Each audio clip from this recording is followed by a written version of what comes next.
día de hoy vamos a hablar de la Ley para la Prevención e Identificación de Operaciones con Recursos de Procedencia Ilícita, o Ley PRP como se le conoce, como parte de la asignatura de Derecho Fiscal.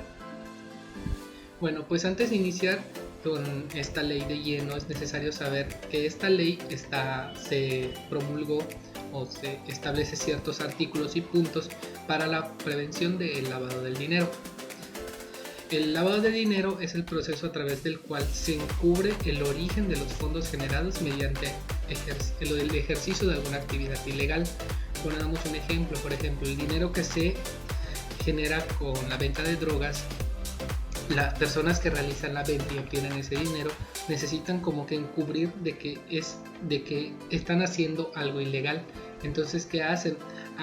Por ejemplo, crear una empresa fantasma o compran, no sé, vamos a suponer una lavandería. Entonces empiezan a emitir pues como que recibos de venta. Entonces, al emitir esos recibos de venta van justificando dicho dinero que van obteniendo, y aparentemente ese dinero es un dinero legal y ya puede circular pues en la economía del país. El objeto de esta ley es proteger el sistema financiero y la economía nacional, estableciendo medidas y procedimientos para prevenir y detectar actos u operaciones que involucren recursos de procedencia ilícita. En sí, esta ley tiene como objetivo proteger la economía y todas las instituciones financieras del país del lavado del dinero.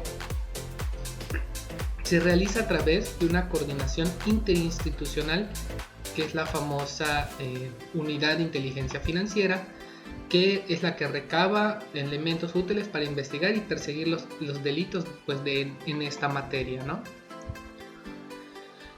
La Unidad de Inteligencia Financiera es el organismo centralizado que se encarga de reunir los informes sobre operaciones sospechosas que proporcionan las instituciones financieras.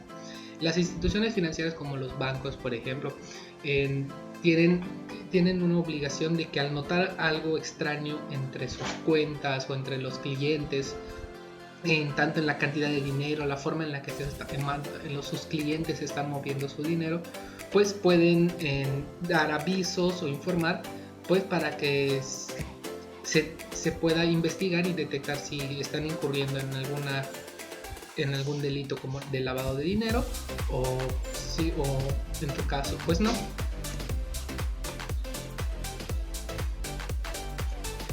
Ok, ¿quién aplica esta ley? Esta ley la aplica la Secretaría de Hacienda y Crédito Público, y esta tiene facultades para recibir los avisos de quienes realizan las actividades vulnerables. Esto lo vamos a detallar un poquito más adelante, qué son los avisos y qué son las actividades vulnerables. Requerir información, documentación, datos e imágenes ya sea de los clientes, de las personas que son posibles sospechosos de lavado de dinero. Coordinarse con otras autoridades supervisoras y de seguridad, ya sean públicas, nacionales e internacionales. Presentar las denuncias que correspondan. Ellos son los que detectamos que están incurriendo en lavado de dinero. La misma secretaría es la que va y levanta la denuncia ante las dependencias correspondientes. Requerir la comparecencia de presuntos infractores, es decir, mandarlos hacer que a la persona se le notifique para que vaya ante un juzgado para declarar. Ahora sí, ¿qué son las actividades vulnerables? Son actividades que se consideran que tienen una mayor facilidad para el lavado de dinero, por lo que son consideradas como vulnerables. Es decir, son ciertas actividades que la misma ley, en tu artículo 17, considera que son más susceptibles de que sean utilizadas para el lavado de dinero. No es que son las que hacen lavado de dinero, sino que son como que en ellas es más fácil hacer ese tipo de actividad que en otras. Estas son pues las vinculadas con juegos y sorteos, emisión y comercialización de tarjetas de servicios, créditos, prepagos y cupones, emisión y comercialización de cheques de viajero, ofrecimiento de operaciones de mutuo préstamo o crédito, desarrollo inmobiliario, comercialización e intermediación de metales y joyas como oro, plata, piedras preciosas, etc. subastas o comercialización de obras de arte, comercialización de vehículos, servicios de blindaje, de tanto de vehículos como de casas, servicios de traslado y custodia de valores, prestación de servicios de fe pública, los que vemos a veces en la televisión de que el siguiente sorteo está avalado y da fe pública, cierto notario público. Ese tipo de personas, esa persona que realiza esa actividad está realizando una actividad vulnerable para la ley. La recepción de donativos por parte de las asociaciones y sociedades sin fines de lucro, prestación de servicios de comercio exterior, ya sea para vender en venta de inmobiliaria, autos, joyas, etc. Arrendamiento de inmuebles, activos virtuales, o sea, los que estén en venta de artículos en línea, servicios profesionales siempre y cuando se lleven a cabo en nombre y representación del cliente, es decir, un abogado o una persona que tenga el poder sobre su cliente y que realice ya sea la compraventa de sus bienes inmuebles, la administración y manejo de sus recursos, el manejo de sus cuentas bancarias, la organización de aportaciones de capital o de los socios, ya sea en sociedades mercantiles. Y pues tenemos también las entidades colegiadas, que son una parte que se menciona en la ley, que son personas morales reconocidas por la legislación mexicana, conformadas por personas que realizan tareas similares relacionadas a algún tipo de actividad vulnerable.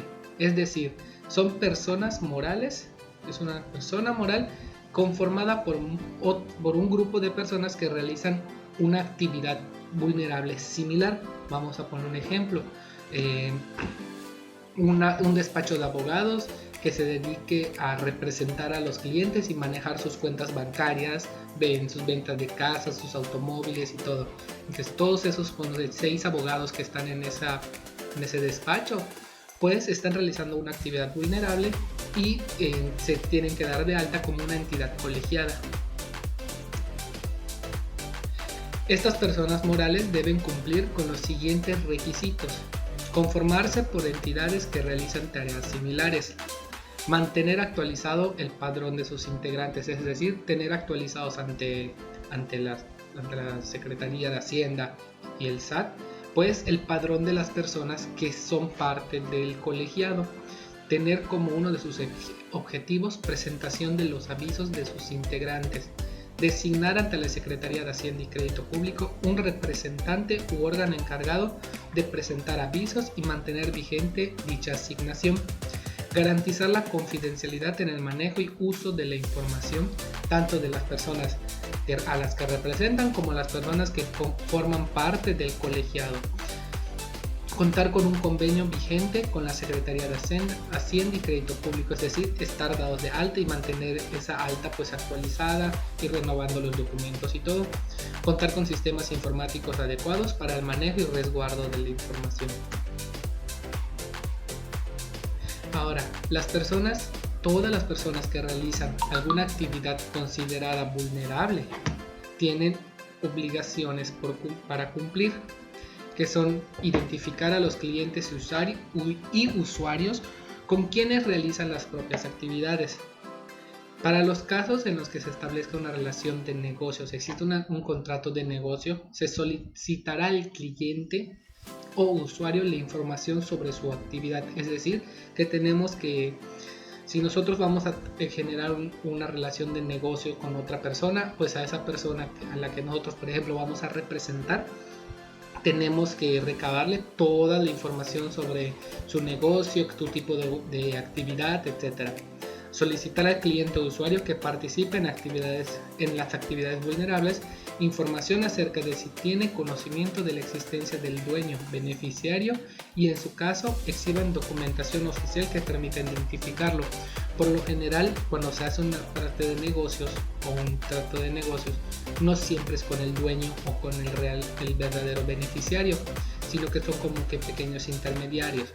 Entonces, al hacer esto hay que solicitar o preguntar si tiene conocimiento del beneficiario, de quién es su información y si puede ofrecernos o demostrarnos o darnos documentos oficiales que comprueben pues su identificación. Custodiar, proteger y resguardar y evitar la destrucción o ocultamiento de la información y documentación. Brindar las facilidades necesarias para que se lleven a cabo las visitas de verificación por parte de Secretaría de Hacienda. Presentar los avisos a la Secretaría en tiempo y bajo los formatos pues, que esta misma otorga. Y también ahora vamos a hablar sobre las restricciones en el uso de efectivo. Esta ley considera que el manejo de efectivo o en ciertas cantidades para determinadas actividades puede resultar ilegal o sospechoso, por lo que genera una lista de qué actividades y en qué cantidad sí se puede manejar efectivo y en qué momento ya no se puede manejar pues un pago o una liquidación en efectivo. Queda prohibido dar cumplimiento a obligaciones y en general liquidar o pagar, así como aceptar la liquidación o el pago de actos o operaciones mediante el uso de efectivo, de moneda nacional, metales o de divisas en los siguientes casos. Cuando se compra-venta de inmuebles, el monto límite es de 697.212 pesos o 8.025 UMAS, como la ley lo establece. Eso es decir, solo podemos pagar en este caso hasta 697.212 pesos. Pasando esa cantidad ya no podemos usar, por ejemplo, que una casa valga 700.000 pesos, ya no se puede usar efectivo para pagarla. Hay que pagarla pues por otro medio, ya sea por una transferencia bancaria o un depósito de banco. En el caso de la compra-venta de vehículos, pues 3.210 UMAS y así hasta la lista, hasta llegar pues variando, ¿no? Que hay 278.884.80 pesos. Y así igual adquisición de boletos que permitan participar en juegos, servicios de blindaje, compraventa de acciones, arrendamiento de inmuebles, que en este caso pues lo máximo que se puede cobrar en efectivo por el arrendamiento de una casa es 278.884.80 pesos. Es decir, que excediendo esa cantidad pues ya prácticamente tendríamos que buscar pues una transferencia bancaria, otra manera de hacer el cobro, menos en efectivo. Las personas que realizan actividades vulnerables tienen la obligación de darse de alta ante Hacienda y también en caso de dejar de hacerlas en algún momento, pues darse de baja, pues para que ya no tengan que seguir haciendo los avisos. Y pues en caso de que si no se dan de baja y dejan de dar aviso a la Hacienda sobre sus actividades, pues pueden incurrir en alguna falta que les empiece a ocasionar multas o sanciones administrativas, incluso ya no realizando dicha actividad. Para el alta se necesita estar inscrito en el Registro Federal del Contribuyente, contar con un certificado vigente de su firma electrónica avanzada. Y pues en el caso de las personas morales va a utilizar la firma electrónica avanzada que está asociada con su registro al RFC y deberán cumplir con los requisitos previstos en el artículo 4 de las reglas de carácter general a las que se refiere la ley. Una vez registrados ya podrán presentar los avisos correspondientes que en este caso se realizan a través del portal de administración del SAT. Del portal de internet del SAT, perdón. Ahora, para la baja.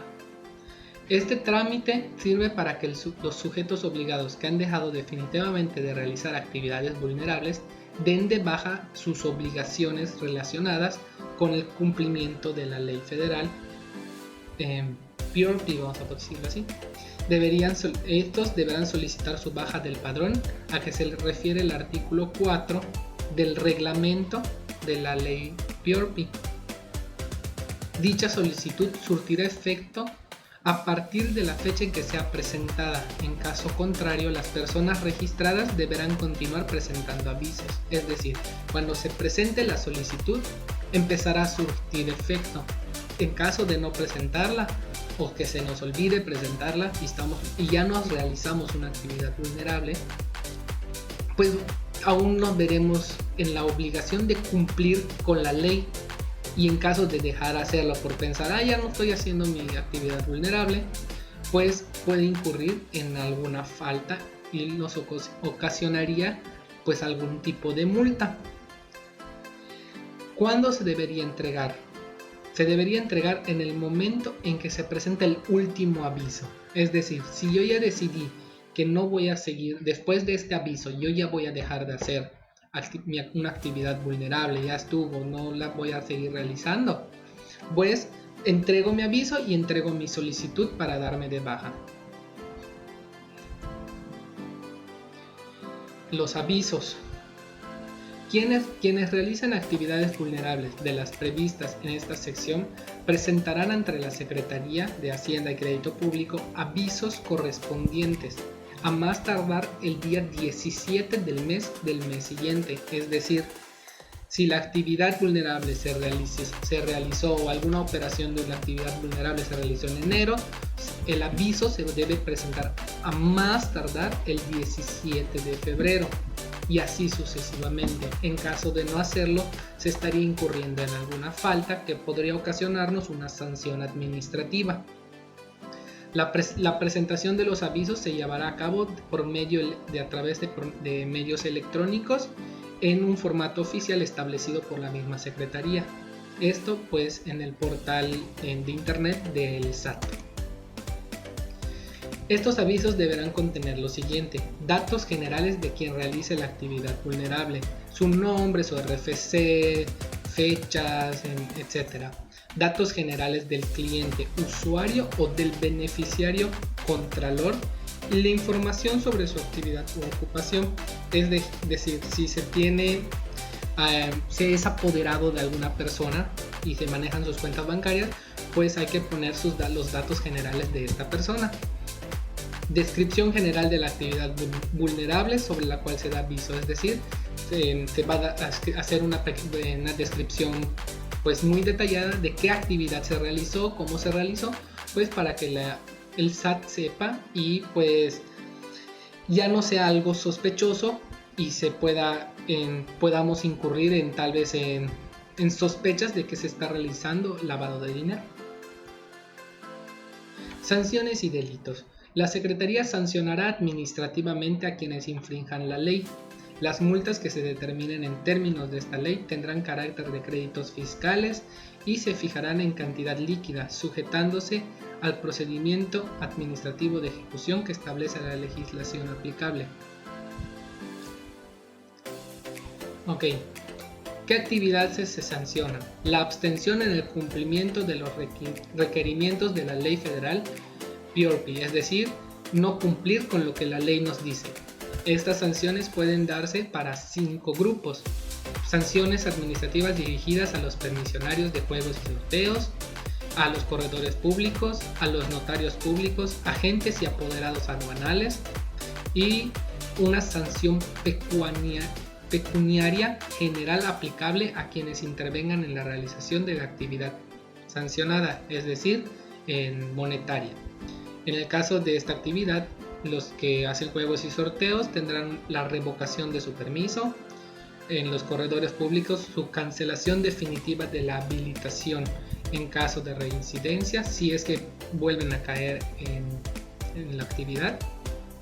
Los notarios públicos, cesión de su ejercicio, si vuelven a recaer, es decir, no a la primera, sino que como que se les avisa y si caen otra vez, los sancionan. En el caso de los apoderados aduanales, la cancelación de la autorización en caso de que reincidan, y pues la sanción monetaria es así, desde el primer momento en que incumplas cumplas con esta actividad sancionada, pues se te cobrará de 200 a 2,000 salarios mínimos vigentes en el Distrito Federal o en el Estado de México. Otra actividad sancionada es el incumplimiento en la obligación de identificación de sus clientes o usuarios, solicitar información sobre su ocupación en caso de que se establezca una relación de negocios, preguntar, es decir, no identificar correctamente a los clientes y usuarios. y no haber guardado esta información por menos durante 5 años.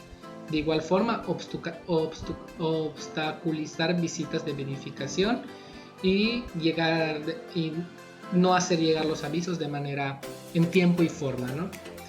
Pues lo mismo, hay la revocación de permisos, la cancelación definitiva de la habilitación, cesación de ejercicio, cancelación de la autorización, y pues la multa en este caso es de 200 y 2.000 salarios mínimos vigentes en el Estado de México, en el Distrito Federal. Otra actividad que se sanciona es el incumplimiento de la obligación de presentar a tiempo los avisos 30 días siguientes a la fecha de la operación en este caso. Pues podemos ver en los grupos, que son los mismos, y los tipos de sanciones administrativas y monetarias en este caso. En el caso de que los avisos enviados no cuenten con los requisitos señalados en la ley federal, también se tendrá una sanción. En este caso, pues idéntica a las anteriores. En el caso de los fedatarios públicos que no identifiquen la forma en que se paguen las obligaciones de sus clientes, es decir, que no identifiquen si se está pagando en efectivo, si se está pagando por medio de transacciones bancarias, pues en este caso los únicos que sí que pueden incurrir en esta sanción, pues son los notarios públicos, se les hace una cesación de su ejercicio en caso de reincidencia y una multa de 2.000 y 10.000 salarios mínimos.